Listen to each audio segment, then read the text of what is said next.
Hey guys, welcome back. In this video, I'm going to show you how to add FAQ page on Shopify. Let's get started. So in order to do that, what we can do is we can head over in here on our apps and we just need to search in here for section. So once you have search in here for section, head over to this button right here and that will open the full Shopify App Market. Now from in here, you should be able to see in here the section store. So click on the section store right here. And then you can see that this is built of Shopify, so it is safe to install. So click on the install button right there. Once you have clicked on this, you should be able to see this new page that you have been redirected into. And then this new page will actually ask you to access in order to install it on your Shopify. So let's head over and click on the install right here.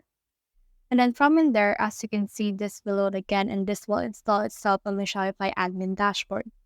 Now, once it's been installed, you can see in here the apps, which is the section store right here. So it will load the actual dashboard of that specific application.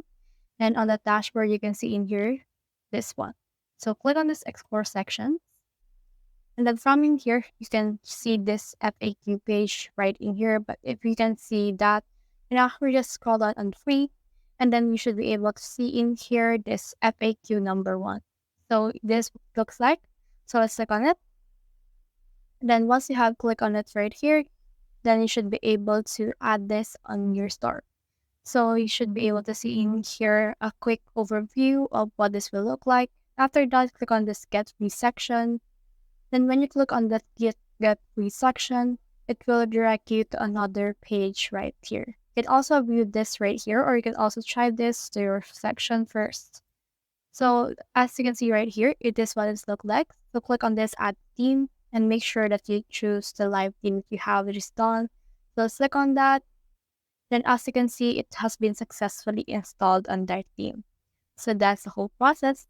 If you have found this video helpful, simply leave a like below or subscribe because it helps reach more people. See you soon.